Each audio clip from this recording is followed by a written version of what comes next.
with your gift? Is it something that you turn off and on? Like, I can't turn this off. So I was dating someone, I'll never forget this. We were just watching TV, and all of a sudden her grandfather who passed away came through and kept showing me a name, and he kept showing me, like, Frank, and I go, "Yeah, weird thing." I'm like, "Who's Frank?" And, like, she, like, turned white like a ghost, and then at that point, I knew something was up, and she's like, "I was just at his house last night."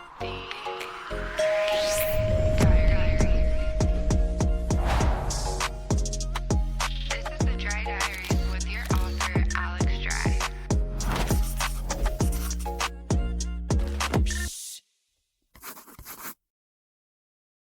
Hey guys, what's up? It's Alex Dry, and I am back with another entry of the Dry Diaries. Today, I'm so excited because I have somebody on the podcast that I admire so much, but also he's just such a genuine person, Jonathan.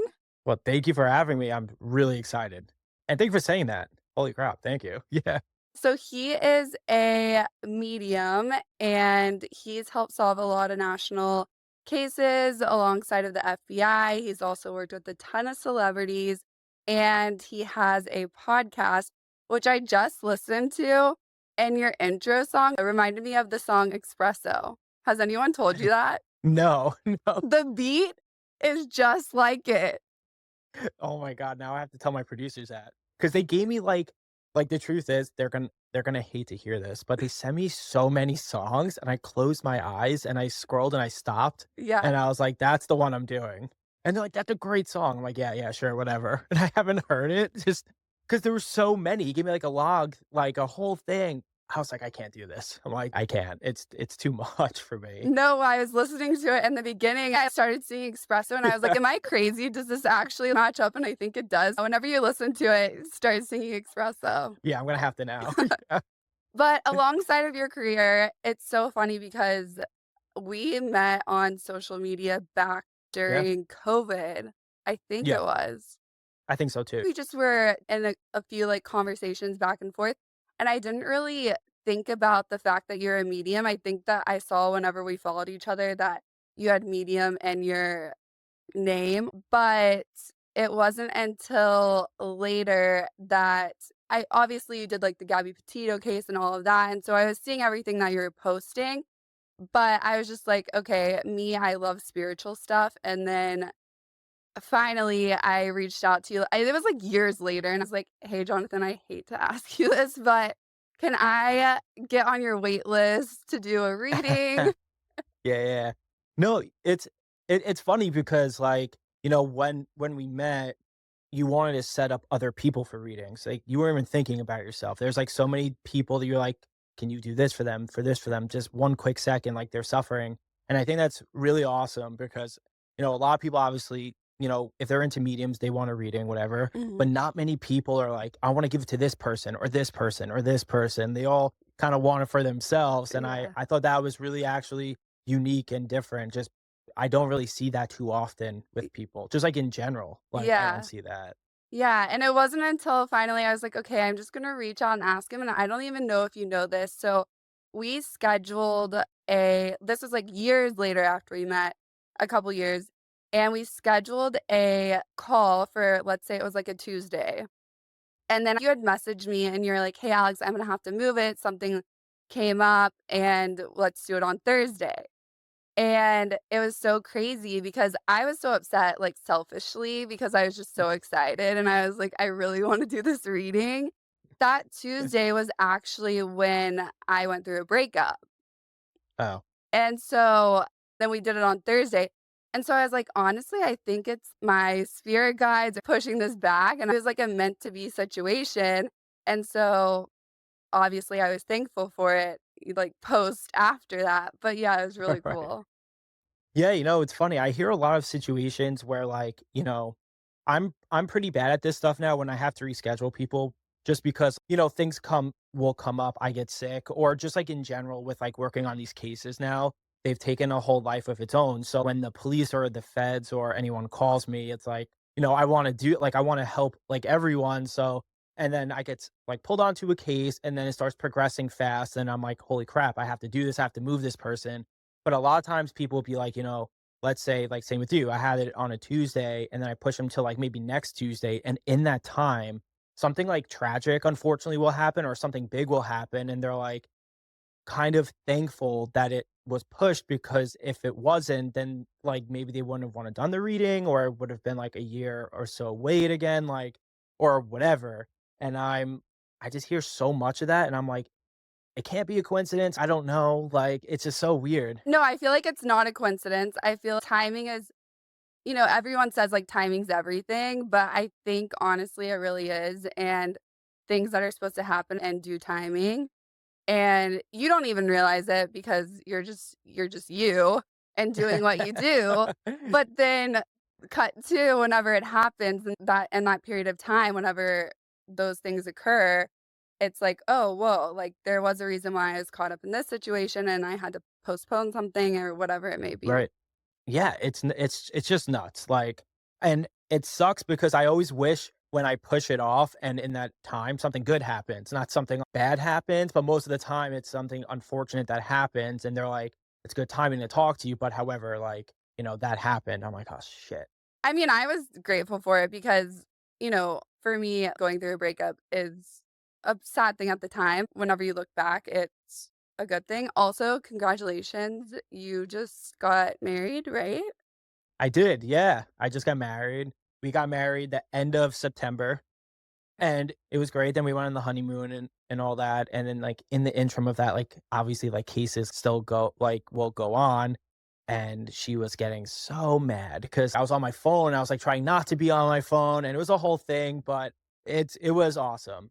It was awesome. Yeah, congratulations. I didn't even know that you were in a relationship. You probably have to keep it kind of private, right? Because of what you do. And Yeah, it got to a point, like, where, like, people start to know who I was a little bit, and she was the one who was like, "I don't want anyone to, like, know me." She's like, Mhm. "I wanna stay, like, off the grid." And I was like, "Are you sure? And I don't want you to think I'm not, like, posting you or talking about you. I don't want that." And she was just like, "Listen, like, that's not the world I'm in," because she's not in the entertainment space at all. Okay. So she works a corporate job, and she's like, "I just don't want that." And then when I start bringing her to LA and to these meetings with, like, agency meetings and things like that, she started to get a little bit more comfortable with some of it. So when a news source reached out to do a piece on the wedding, I was like, "Are you sure?" And she was like, "Yeah, like this will be my first like whatever." Coming out. Uh, yeah, yeah, and I was like, "All right." I was like, "Whatever you wanna do." I'm like, "I only wanna make you comfortable, like, that's, like, the biggest thing." But then when the podcast started progressing a little bit where, like, it was getting, like, national attention and stuff, and then I went on Access Hollywood, people started finding out who she was. Mhm. So people found out her number and people were Oh, texting her no. number, like trying to get in contact with me. We woke up one morning, I just got back from the gym and she's like, I have like 100 texts from people. Oh Like, my and gosh. it was the following morning from when they aired the Access Hollywood segment. And these people must have found out, I don't know how, because I never shared her name. But then the New York Times article was out. So I think people could maybe find out.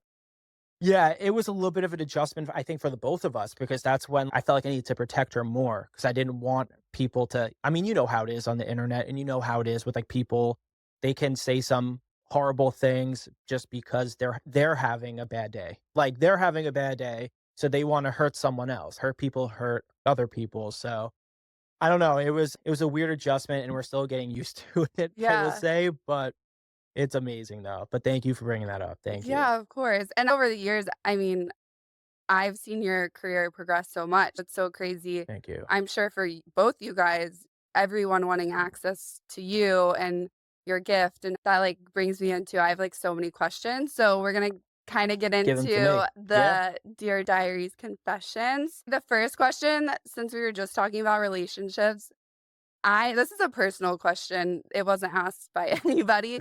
But Yeah, give it to me. so whenever you meet people, even when you're dating or in relationships or just friendships in general, there's a thing whenever you meet someone with their energy or your intuition of, okay, is this person using me? Is this person being genuine or what do they want? And so with your gift, do you get those feelings, or is it something that you turn off and on, or is it more so that people, that have passed away come to you and it's not really a feeling for yourself that you get, if that makes sense? No, no, it does, and I do think it kinda mixes everything. There was one time, um, this is gonna sound bad, but I never like, I can't turn this off, right? But I've learned to ignore it, I think is the best way I can explain it now to people. So I was dating someone years ago, and this is, like, kind of when I came to terms with what I can do, I think, a little bit, so I was sharing it a little more with people. I was still skeptical to even tell people, but so I told her and she was not into it, whatever, and she made it, like, abundantly clear or whatever, but we still continue to date. There was one night where we were just watching TV. Like, I'm not I'll never forget this. We were just watching TV, and all of a sudden, her grandfather, who passed away, came through and kept showing me a name, and I'll use Frank as, like, the name, and he kept showing me, like, Frank, and I'm, like, trying to ignore it, then eventually I turn to her, and I go, "Yeah, weird thing." I'm like, "Who's Frank?" And she turned white like a ghost. I've seen it, like, a couple times before with, like, doing readings and stuff, but, like, she really looked like she saw, like, 7 ghosts, like, in a row, like, doing horrific things. And then at that point, I knew something was up. I'm like, "Alright," like, that's not a typical reaction most of the time, Yeah. and so I said to her again, I was like, "Is everything okay?" I'm like, "Who's Frank?" And then I guess she felt like she got caught without me even, like, kinda pressing her, and she's like, "Frank is Oh, 2 X's." So not the X before, but the one okay. before, and she's like, "I was just at his house last night, and we were, like, like, kinda, like, rekindling, like, the conversations and, like, talking." And then that was the only time where I was like, "Holy crap, I can't do this anymore," but I do just in general speaking, like, meeting people and, like, whatever, I don't read them because how I would get a feeling most of the time is connecting to, like, a family member or a friend or someone. Right. But I can get a sense also too if someone is genuine versus, they're not genuine or they have an ulterior motive or whatever. But that one instance with my ex-girlfriend, like, a while ago, I'm like I freaked myself out. I was like, "What the hell?" Like, I was like, I'm like, "Is this real? Did I just catch her from her dead grandfather? What the Oh my hell?" Like, gosh. so weird. It was so weird. But yeah, That's what I I'm think like, when I wish I that had your ability because I feel like it uh would have saved me in so many situations. Yeah, it probably would've, but it, like, also, like, jades you with people too, because then Yeah. your guard is, like, kind of always up. And, like, sometimes I'm too hard on people too, because I've been seeing things just, like, from obviously the medium side, but then also going through things, and then my guard is just I always think people come to speak to me with an ulterior motive before they even, like, say anything, which is, like, so wrong of me, which I'm trying to do that less now, like, way less. But I think that is a natural thing, with Yeah. people wanting access to your gift to kind of have that guard up. I don't think that's wrong. It's just people, It's true, it really is true. unfortunately. Really freaking is, honestly. Yeah. But speaking of your, gift of mediumship, so I kind of know the story because we kind of chatted about it before.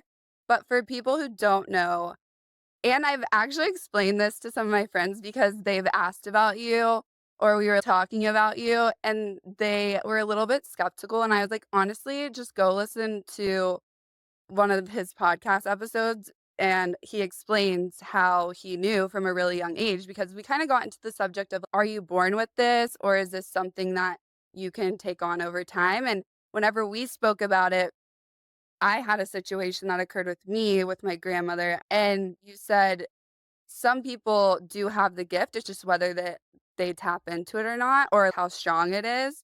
Yeah. And so with you and your gift, you were born with it and you had inklings of it from a really young age. Yeah. And Yeah, so yeah. will you kind of tell us like a brief story of Yeah, of yeah. course. So like, use this reference for people, like, everyone can sing, but not everyone can sing like Frank Sinatra. Mhm. I always try to give that analogy to people because I feel like that's, like, the easiest way to kind of explain. But when I was a like really young, my aunt passed away when I was about 6 months old. So, like, just like most people, I'm assuming in their families or just like in their life, when they lose a family member, there's pictures and around the house, and like, people always talk about them. But when I was about 4 years old, it was Easter Sunday, I'm pretty sure. My grandfather, so Susan is my mom's youngest sister, and she passed away from cancer, but she passed away young. She was probably 29, 30, Oh, or wow. something. Yeah, so they were, like, super tight, like, best friends. They lived together, and even when she was sick, they she lived with my mom and my dad in their house, so, like, they were that close. So, yeah, so it was Easter Sunday. I was around 4, I will probably say, and I go up to my grandfather, their father, and I go, "Susie's here." And my grandfather, he's like, "Yeah, sure, totally," like, "Whatever." Like, "Yeah, that's cool, you have an imagination." And I started getting, like, really angry because I was, like, really seeing her, but then, no fault of my parents. They dressed me in, like, denim on denim, so I was, like, wearing a Canadian tuxedo, and I kept Fashionable pulling at from a right? young age. I right? I kept pulling at the shirt and saying, "Susie's wearing this, like, Susie's wearing this." And my grandfather was just like, "What the hell is this kid saying?" And my mom's other sister, who's still living, she was like, "What's going on?" So my mom walks around the corner because, like, the kitchen was in the other like, on the other side of the wall, and she starts crying, just starts crying, and everyone is like, "What's going on?" So my mom explains the story, like, after the funeral happened. I should backtrack. So they used to steal clothes from each other, right? And there was a denim jacket that they would steal back and forth from each other. Like, there was this one particular denim jacket. So after the funeral happened and everyone was going to their cars to go to the cemetery, my mom kind of beelined it back in and put the denim jacket on her in the casket, so when she was buried in it, that she was warm and that it was like a sentimental thing for her, but also she didn't tell anyone. She wanted it to be like her thing only. Like, that was her thing that she didn't want to tell anyone, not her other sister, not her parents, no one. No one needed to know that.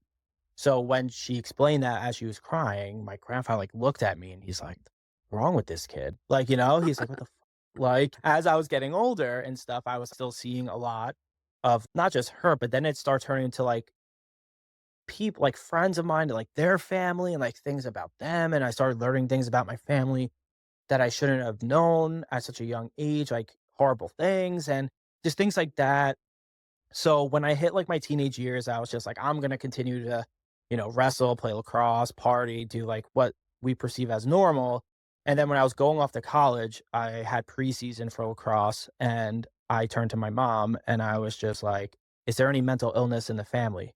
Now, mind you, I haven't spoken about it in probably, like, since I was, like, 12 till 18. That's what I was gonna say. Did you ever think that you had schizophrenia or something was going on? That's literally what I asked her. I go, "Is there schizophrenia, like, mental illness in the family?" And she's like, "No," and she's like, "Well, I'm going to see, like, a medium. Do Mhm. you want me to ask this medium if you're crazy? Like, like, if you're really, you know, have this gift, or maybe you're crazy, like, who knows?" Like, And, I was like, I thought mediums were people with hair and then nails and the crystal ball, like, but when she went to the medium, this medium was like, "He could be crazy. I have no freaking clue. Like, you have to bring him in. I can't just, like, go off of you and, find out whatever."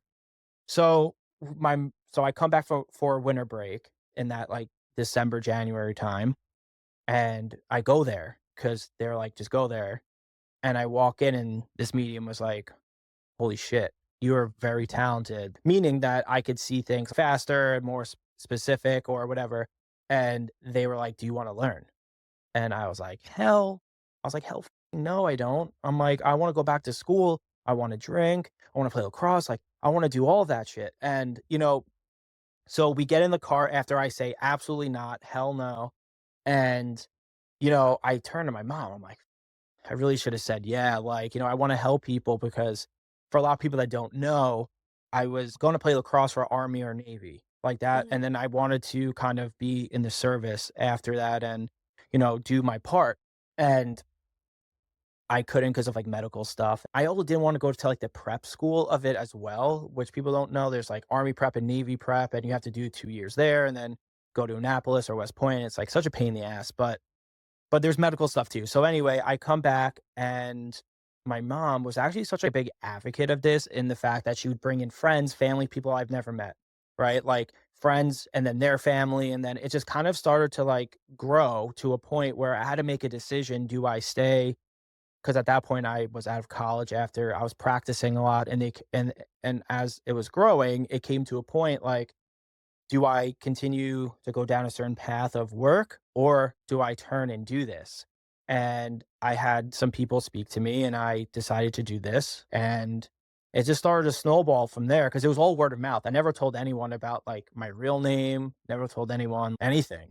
But that's basically the story. Like I didn't even want to do it. I was supposed to be a cop. I was in the NYPD, Oh. the process, the academy. Like I was, this was not part of my plan, like at all. So I don't know. When people are skeptical, I think it's rightfully so. There's a lot of people out there that I think embellish what they can do to some extent. Yeah, I have so many random psychics that are like, "Hey, I have a message for you." I'm like, "Do you?"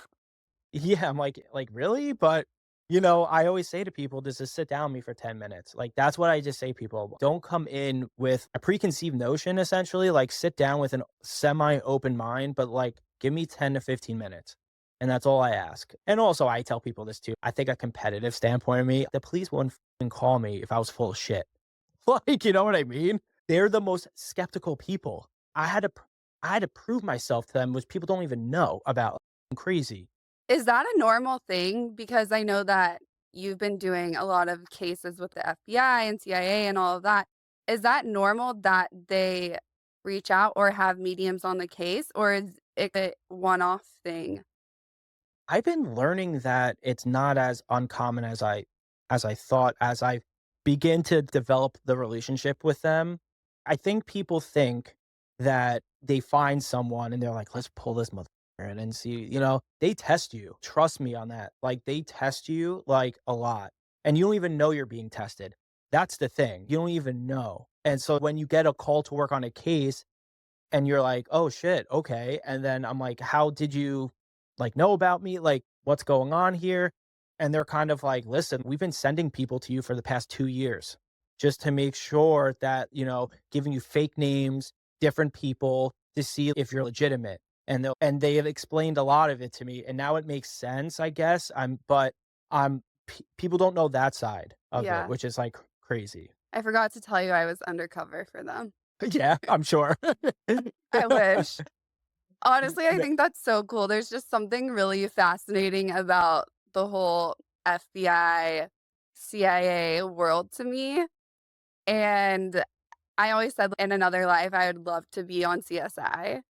So, it's really cool that you're on the good side of things doing it because obviously what you do is really hard and I'm sure it's very energy draining, but you're not having to do the crazy behind the scenes Yeah. shooting or whatever No, they do. no, no, I'm thankful. I really just get called in when, like, shit's, like, hitting the fan, really. I get called in when there's no other option. There kind of. In a sense, by what I mean by that is they call me in when there's no other option, right? And a case could be shelved, closed, whatever, and there's a certain amount of time that you really have by bringing in new evidence that they can really focus on that case because a lot of departments have so many different unsolved cases. They can't just focus on one case like super intently. You have to keep it open and keep it moving forward. So I get called in when they're just about to be like, "Hey, if we don't get anything, like this case is going to be passed along and gonna kind of be shelved." And I'm like, "I wish you You're called me like, before." "Great." Yeah. Like, shit. Like Do you physically have to see the person to read them, or can you tap into anyone's loved ones or spirit guides?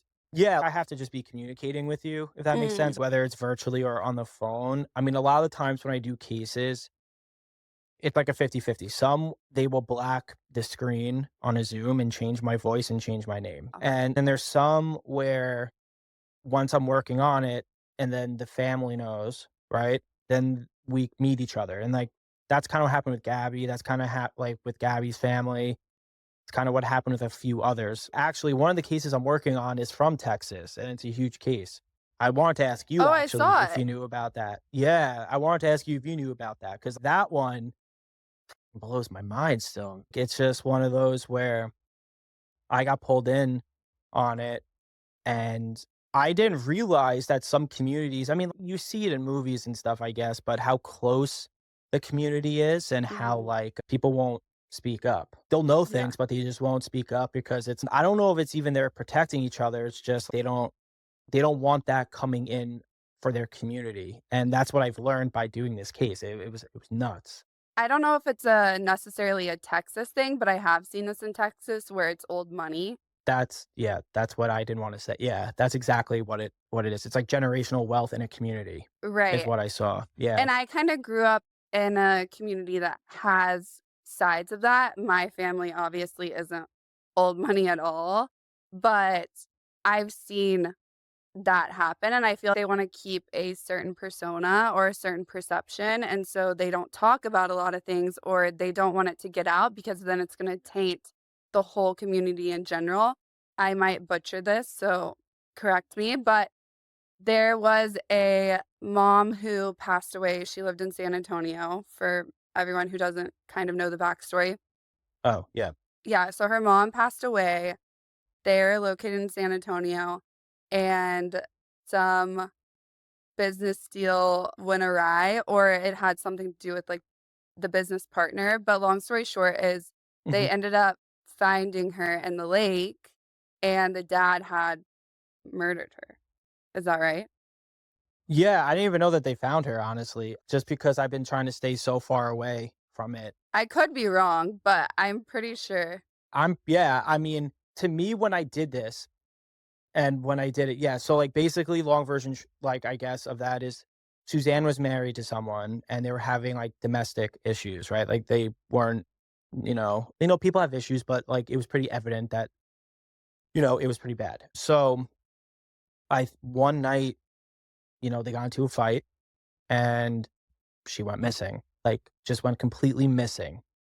And like, they've been searching and they arrested him and they had enough to keep him in jail, right? And then they kept raising the bail. They just kept raising it. So to me, after I spoke to the woman is Suzanne Simpson. And when I spoke to Suzanne's daughter, because there was a lot of things that were going on with that, it was weird because I did the recording with them on Tuesday, and then the Thursday, they charged him with the murder. They charged him. They Mhm. had enough evidence without even finding her that Oh, wow. with the murder. Yeah, which is like not great. But he was putting the police on a wild goose chase. But I spoke to Chandler yesterday, and they actually had the Texas Rangers were like, we're getting so many tips from you that you need to take our like number out, our specific number. So I think if they found like them, then it wouldn't have been an issue. So they haven't found her body. Oh, they have not, right? No, I thought they did, but I could be wrong. Maybe it's just my mediumship ability telling me. It could be. I could literally Google it right now, honestly, but I don't think so. Just because when I spoke to her yesterday, she was like, "You need to take out that number." Wow. They're no, they haven't found. I don't think. Okay. Yeah, no. So I'll tell you this, like some like inside stuff about it. So he had a vacation home. I don't know if you know this area, Brendera County, Brendera like River or Mhm. something.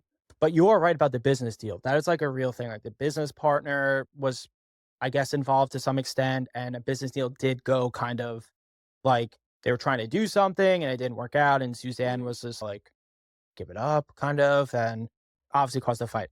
But so they went missing, or she went missing, and he got arrested, and he's still not saying anything. He's still not sharing anything at all.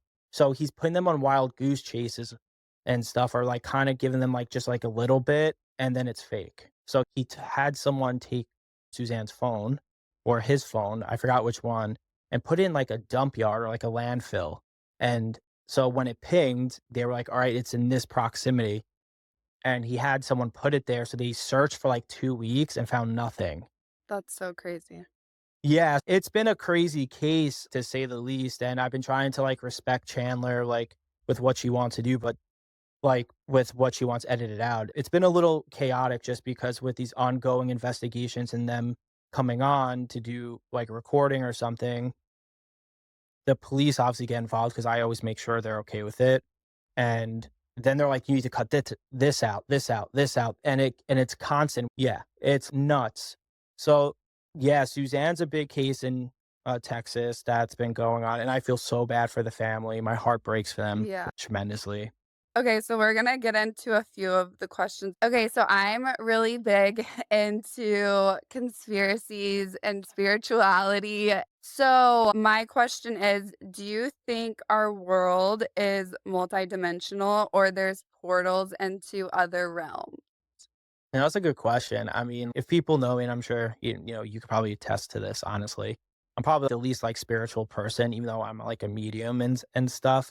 Like as far as like, the crystals and all that, stuff. But when it comes to the portal stuff, I've spoken to people that have like worked on like the Unsolved Kate show for Netflix. And there was an episode about a guy that was like I don't wanna say the word possessed, but he was, like, connecting to someone, and then he was, like, going to these places and showing them things that they didn't even know that was confirmed, and then they were bringing up the portal stuff and how, like, there's a certain spot in this area where, like, energy can, like, really cycle through fast. Mhm. So, I do think there could be some element to it. I've never experienced it, so, like, it's hard for me to wrap my head around it. When I'm speaking to these people that created the show, boots on the ground filming and telling me stuff, it's kinda hard not to believe it. Was it in Antarctica?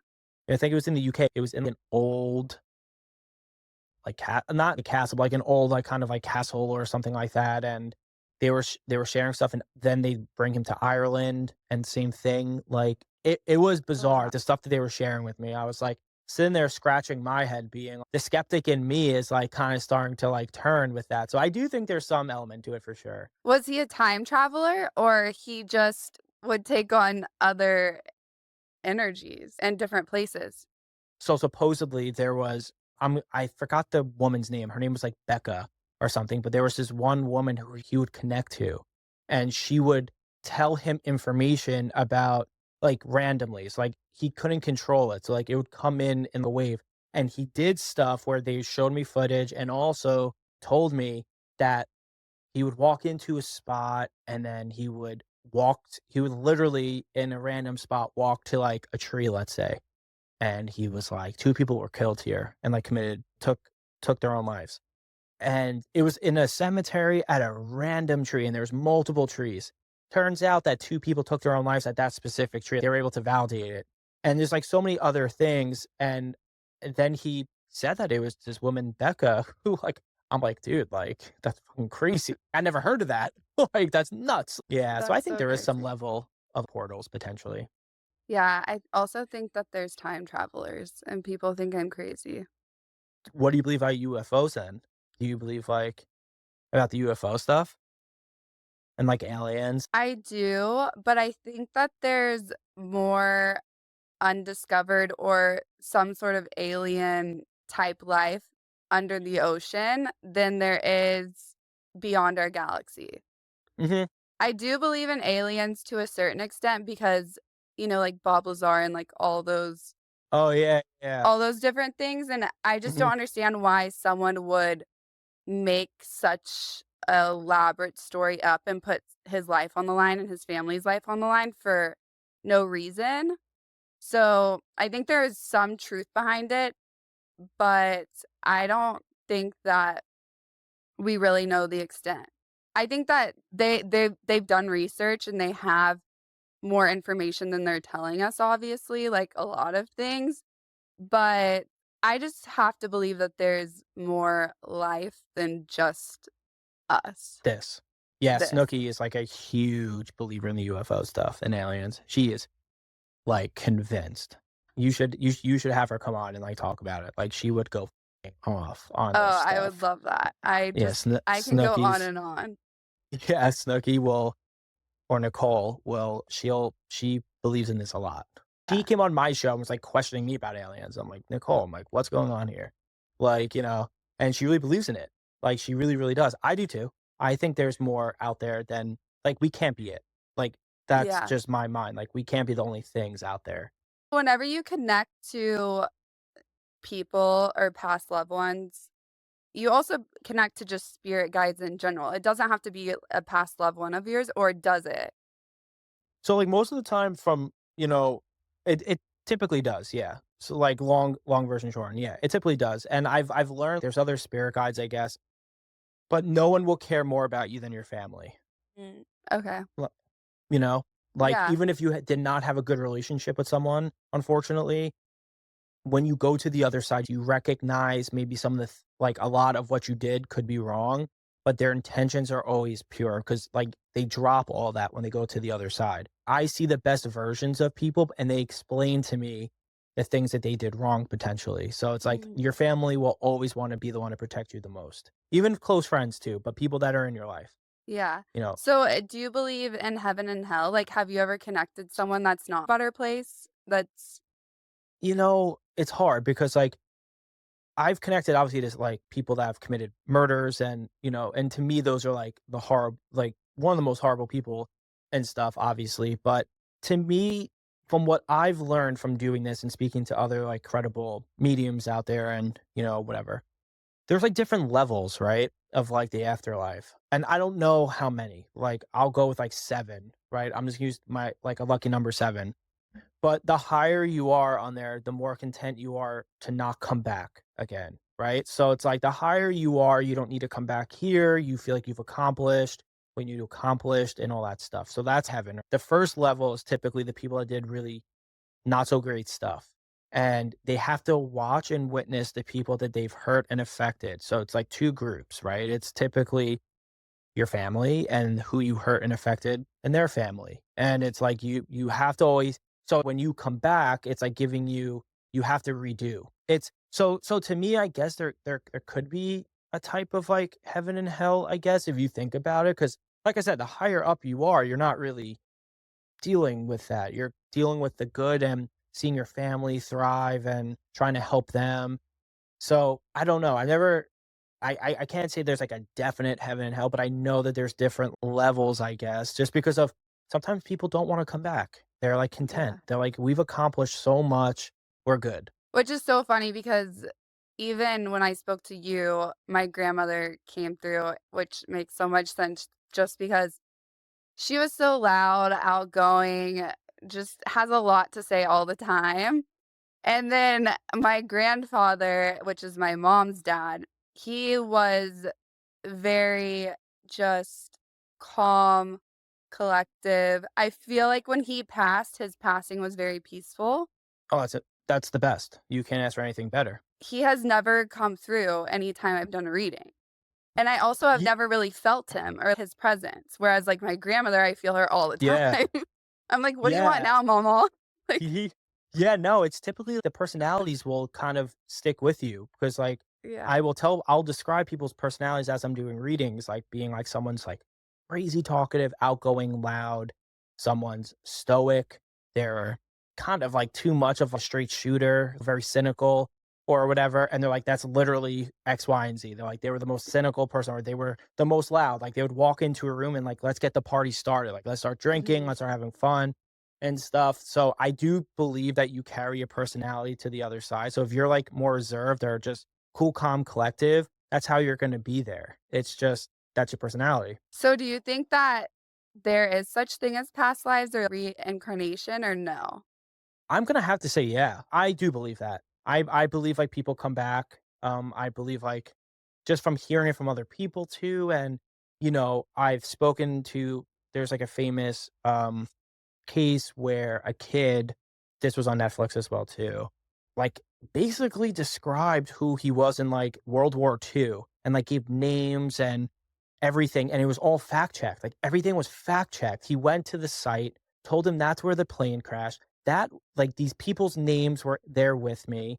Wait, what is this called? I need to watch it. I forgot what the name is. I was connected to it by a friend of mine, Kate Casey. She connected me to this person because she interviewed them. They have a book and stuff, and they were on Netflix too. I think it was similar to like the Unsolved type of shows, but it's on Netflix. You'll just have to send it to me later because I wanna know. Yeah, it's crazy. And the kid was giving names of people from like 80 years ago, like, crazy, crazy, Yeah. crazy, crazy. There's been a couple of videos, I don't even think it was documentaries, it might have been TikTok, so, like, you don't know how credible TikTok is all the time, but the mom was saying that her little boy in the back seat and they were driving, and they passed an area where her sister had passed away in a car wreck. They think that he was reincarnated or came back as Mhm. a little boy, but was his sister. The way Oh, that he was wow. describing it, he was like, "Oh, this is where I wrecked. This is the car Oh, crash." wow. Like, basically saying things that alluded to the fact of, like, "How would you know this? You're so young." And it really freaked them out. And I think there's, like, a few more things that happened after that that just was, "This is too coincidental to not be." And when she passed, her sister was actually pregnant with him. So, kind of crazy, but yeah, I think that there are past lives for sure. Yeah. I don't know if you can some people believe that you can come back as, like, an animal. Oh, that I have no idea about. I have no idea about that. I personally don't think so, but then I look at my dog and I'm like, "You look like a human." Yeah, like, I'm like, "Who what? are Yeah, you? Like, who were you? yeah. Your eyes look too real." Like, you Yeah, have to be a yeah, there has to be a little human inside of you yeah, and his personality, but, yeah. yeah, I just think that that whole subject is so interesting. It is, and it's just, like, when, like, kids say it, there's obviously some kids with imagination, but then there's kids that, like, they're too pure to make shit up, right? Like, they're just too pure to be like I always tell people the younger you are, the more open you are because you have no real life, things going on, and you don't have people being like, "Yo, that's full of shit. This isn't normal." And then they're telling you stuff, and then all of a sudden, it's like the cap goes on because it's like real life stuff starts to happen, and they start like realizing, like kind of what I was when I was younger, like kind of realizing that I'm like, this shit's not normal, man. This is like not normal. But it is interesting because in this day and age, and maybe you can attest to this too, I just feel like a lot more people are more open and spiritual than they've ever been. At least that's what I've noticed. Since COVID happened, it's been like an insane shift just with people in general. Mhm. Which I think is cool, people being more open and receptive to it because there is a lot of things out there that if we just open our mind, then we can embrace everything that there is. Which is funny that you're talking about younger kids being more open to it because my sister, she had a baby like a year ago Oh, that's awesome. Congrats. and she's so cute. But she has a little stuffed monkey, and my mom was babysitting her, and my mom is convinced that Honey, my sister's daughter, has some sort of gift. Yeah, it's so young, and then once they start talking, that's when you really know. You Yeah, know so what I she mean? has a monkey. She named her monkey Bob, which was my grandfather's name, and my sister's like, I've never read her a book that has Bob in it. Like, Bob isn't really a common name these days, and so my mom's like, "It's your grandfather, it's your grandfather." So she was asking her, "Honey, where's Bob?" And she looks up and she points to the sky, which is so crazy, and she's n just turned 1. Oh my god, then yeah, she's like the most pure and the most open. Yeah. So, is there any more cases that you're working on that you can talk about? Yeah, so I worked on the Richard Patrone and Daniel Imbo case. So it's a 20-year-old unsolved in Philly, and I worked closely with like journalists and then the FBI. The Long Island serial killer case I've been a part of, and it's still ever evolving. And the Hannah Kobayashi, the Suzanne case.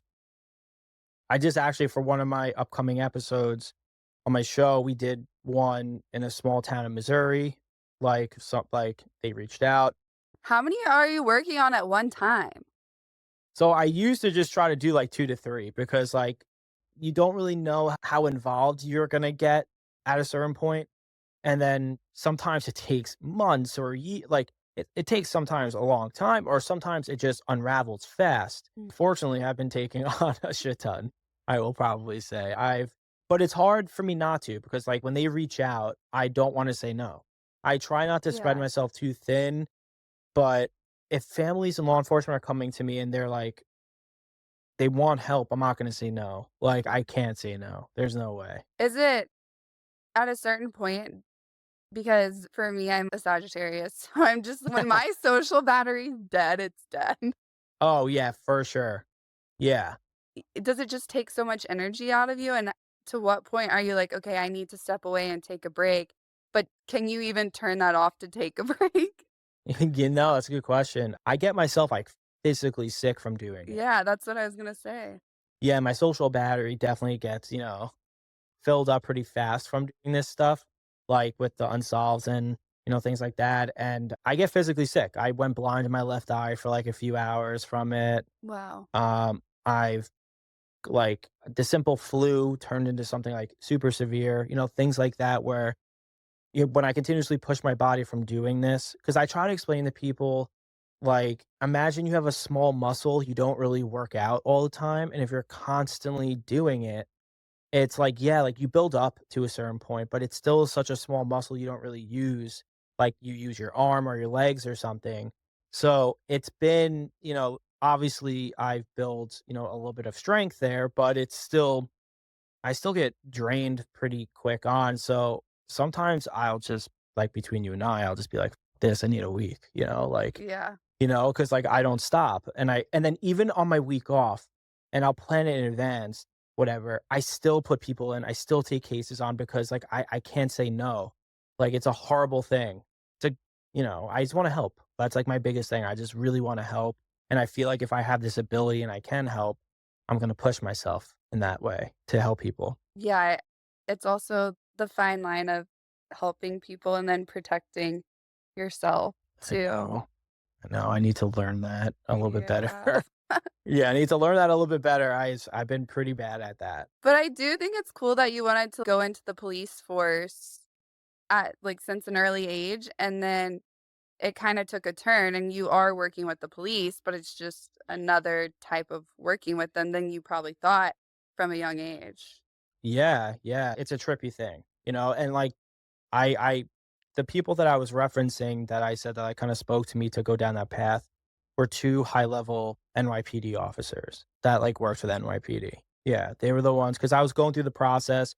I was, academy ridden, like, all that stuff, and they encouraged me to go home and to come home and to see my family and not to worry about, like, am I gonna see my kids grow up? And it kind of rang true a little bit to me where I'm like, shit, like, if I go on the job at a certain point, you just don't know.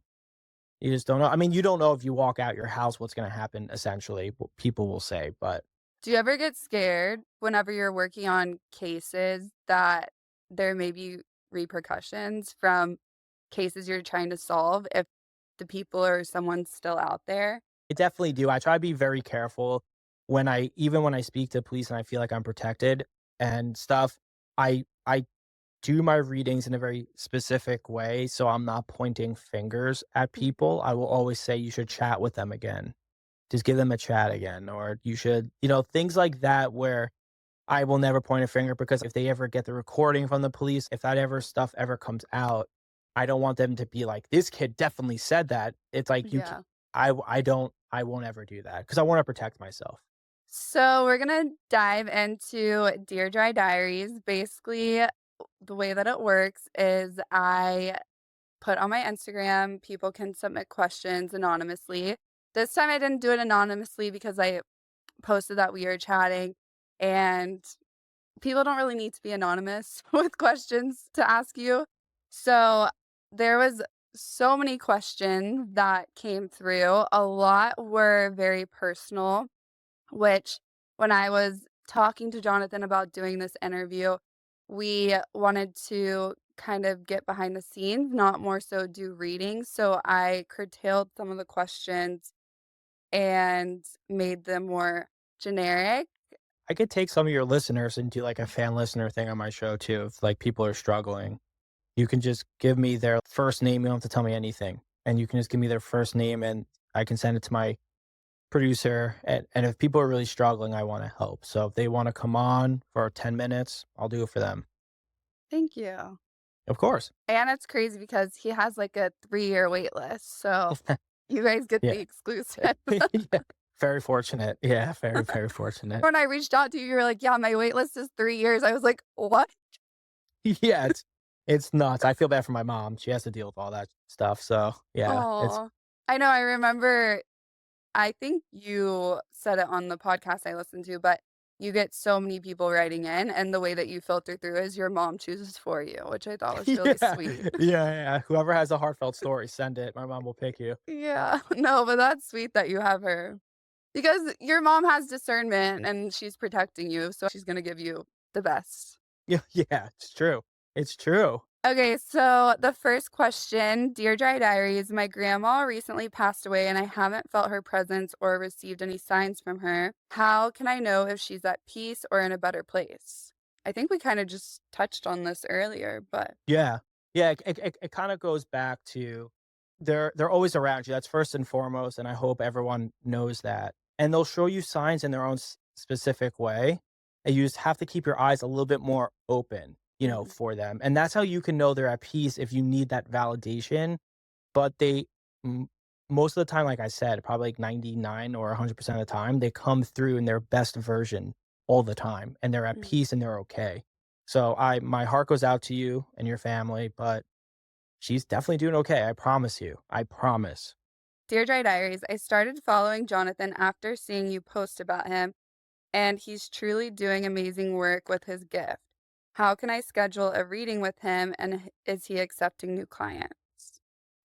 That's so nice. Thank you. I am accepting new clients.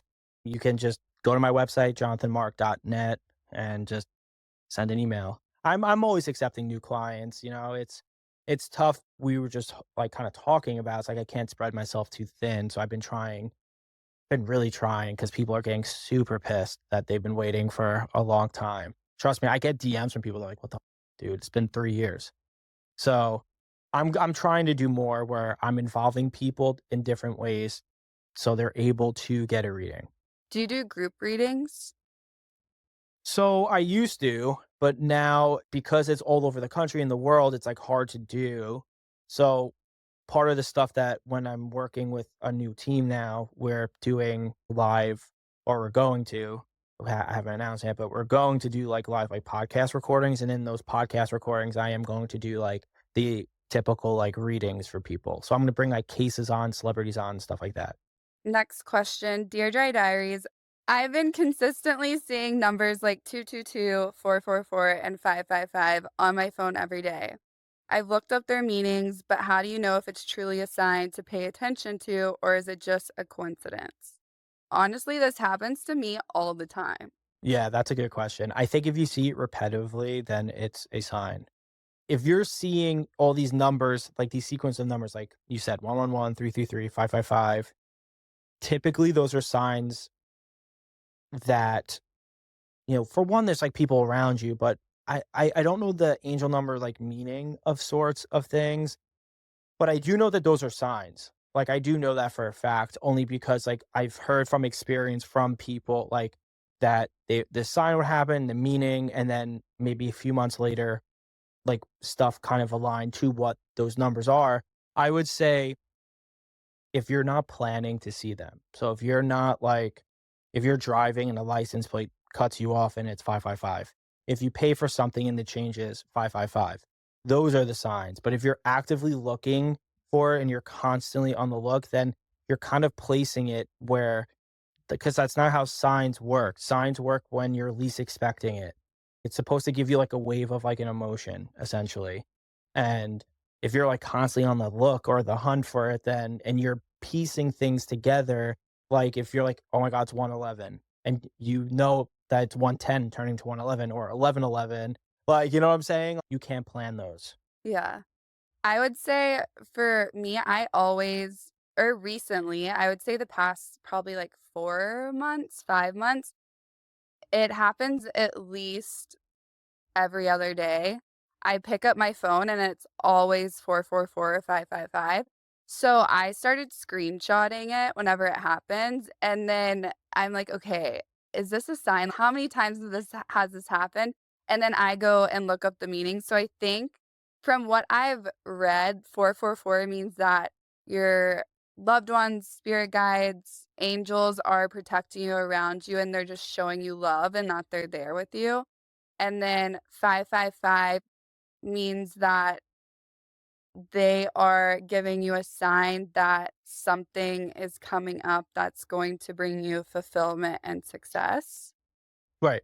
Obviously, there's different meanings out there for all of them, but when I looked it up, that's what it meant. So I would definitely, for the person who asked this, take it as a sign if it's happening consistently. Yeah, and if you're not, like, actively seeking it too, like, you Yeah. know what I mean? Like, Setting your alarm don't so do at that. 444 Yeah, it don't do pops that. up. Avoid that. That's so funny. Okay, last question. Dear Dry Diaries, I'm curious about Jonathan's views on manifestation.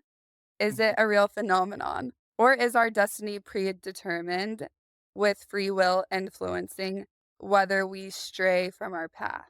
Yeah, so that's a really great question. So I think there's a fine mixture of both, if I'm being honest, because I always say this to people, and the truth is, it's hard to tell future, and it's hard to do that because there is free will, right? There just is free will. If I tell you to go left every day, and if you go left every day, something great, whatever is going to happen, then all of a sudden there's a fucking roadblock, and you physically cannot go left, and you have to veer right. Like that's free will. Like you don't have any, you know, I guess, say in the matter, but I do believe if you manifest and you think of where you wanna go, and you can't like, I have to be honest, when I first started doing this, I put down on a whiteboard certain things. This is, like, years ago, and I was like, celebrities I wanna reach, shows I wanna do, like, that I didn't think was even in the ballpark for me, and I've been on those shows, and I've read those celebrities, and I wrote it down years ago. So I do believe when you put something out and you put it in the universe, you can't plan it, but the free will move you towards that manifestation, like, it will move you there, but there is free will, and there will be bumps along the way, but you will get there. Trust me, it's been like shit ton of bumps for me. Like I probably should be rolling on the floor right now in pain from those bumps. But, I used to like have a hard time believing it. And then the other day I pulled the whiteboard out because I was cleaning, you know, I bought a house. So I was moving, stuff from one place to another. And I saw it and I was like, what the this is from years ago and all this like crazy, just nuts. So I do believe in it. Don't you think there's more power behind speaking or writing things than it is just saying it in your head or repeating it within yourself? Yes, 100%. You write it, you see it, it's visual to you. Like Mhm. that so it used to be like against my wall. So every day I would walk past it. Every Oh, day. cool. I would walk past it. So like I wrote it and then I would see it. So it's like one of those where it's like you write it, there's more power in it, you see it because you wrote it in your own handwriting. I do believe in it now, 100%. I'm a big believer in like manifesting and affirmations. And also recently I read a book and it speaking things out to your spirit guides or angels or loved ones and them being able to hear it does make a difference than just believing. Like my mom always told me like we would be like, "Is Santa Claus real?" And she'd be like, "If you believe he lives in your heart, then Santa Claus is real." And and I'm I like, I need to meet your "No." mom. I need to meet your mom. Yeah, you do. My mom would faint if she had a reading with you. Yeah, I'll give your mom a reading. I need to meet your mom. She would die. On me. I'll do it. No, because you will be on a reading with her for 4 hours. She will talk your ear off, but No. yes, she'll love that. Shout out to Mama K, she's the best. That's awesome. So she would be like, "If you believe in your heart he's real, then he's real." And I'm like, "No, Literally the best. you have to speak it out loud. Yes, you can believe things in your heart that you want to come true, but you also have to say it out loud." So, Yeah, you have to say it, yeah. last question. A lot of things during our reading that we had before actually have come to fruition, which is crazy. So, basically, Jonathan told me that I would have some sort of home base, home tied to LA, but this next year I'd be doing a lot of travel and expansion and growth, which is crazy because my stuff has been in storage in LA for the past year, and I traveled Europe for 6 months and met so many different people, had so many self-realizations and self-growth, which kind of led me to starting this podcast, to be honest. But now my biggest struggle is deciding where I wanna move, Yeah. and I'm between Austin, Nashville, and Miami. Oh, the 3 big ones, man. And so I was wondering, do you have any advice? I think Nashville, honestly, is what I see. Okay. And I'm not saying that Texas or Miami are horrible choices. I mean, they're awesome. I Mhm. just see where you're gonna thrive is probably there a little bit. Okay. I wanted to ask you too, and we can do this off camera quickly, but, you know, what made you wanna start this? I find it amazing that you are doing this, and I was, like, super hyped when I saw it, and when you asked me, I was like, "Of course, like, I would love to come like, that'd be amazing." So, I wanna hear why you started this, like, the real, The like, real reason? I wanna know everything. I think it's awesome. I think it's truly awesome. Thank you. So I think that this past year, especially since the last time I spoke to you, I have gone through a lot of self and it sounds cliche, but No, self-growth it's not. and just building up my confidence and really stepping into myself and embracing myself and knowing, okay, before I was doing things that I was good at as far as like social media marketing and working with brands and modeling and stuff, but I could never say I'm so excited and I know what I wanna do for a future career, and I'm always the friend that I love conspiracy theories, I love talking about off the wall stuff. I will investigate things at night, which is probably a bad thing and why I'm single, but I will No, literally no, just no. no, I'm serious. So, a lot of people would always ask me questions about that stuff, and I'd go on and on and on about it, and they're like, "Wow, that's so crazy, you have so much to talk about," and I wanted to do this honestly to do something that's bigger than myself. Mhm. For me, my podcast, I'm not just gonna bring on cool people that have followers. I wanna bring on people that are nobodies. Like, people have never heard of them, but they are really smart and they have a lot going on for themselves, and maybe they wouldn't have the platform to do it elsewhere.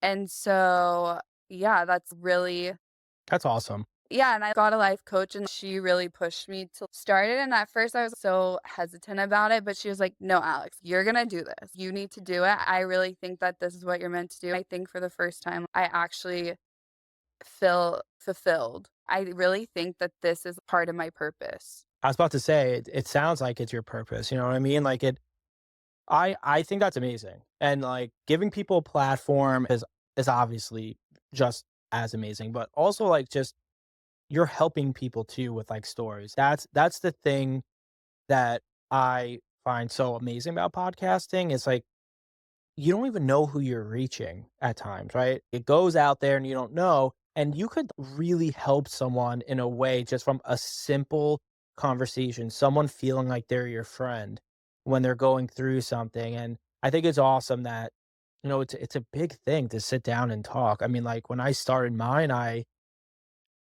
was like sitting there, I'm like, what the am I doing? You know what I mean? I'm like straight up. I'm looking around and the producers are like staring at me. I'm like, what the am I doing here? Just it feels good to talk to someone or just to talk in general and just to help someone out. And I think it's amazing what you're doing. And I'm here to help. I want you to come on mine. Yeah, I'd love to. I want you to come on mine and I want you to share your story and all that stuff too. And I just be a cool conversation. But I think that'd be awesome for you to come on and talk and share your story, but then just, come on, be a friend and shit. It's such a difference and it's more fulfilling, right? Like you feel like you sat on, you had the conversation, you spoke about real things, and yeah, maybe you joke about some stuff too, but it's like you speak about truths that maybe people don't feel comfortable even like talking about, and they feel heard and seen, and that's like also such a big thing too that I think podcasting is great, and I'm so happy that you started one. I'm stoked. I'm rooting for you. Want you to come on mine. Like, I think you're gonna crush it. I really think you're gonna crush it. Yeah. All right, Jonathan, thank you so much for coming on. I appreciate it. And can you tell everyone where they can check you out? Thank you for having me, and you can go to my Instagram at Jonathan Mark Medium. All my stuff is Dry on there. Diaries with Sounds your good. author, Bye, Alex. guys.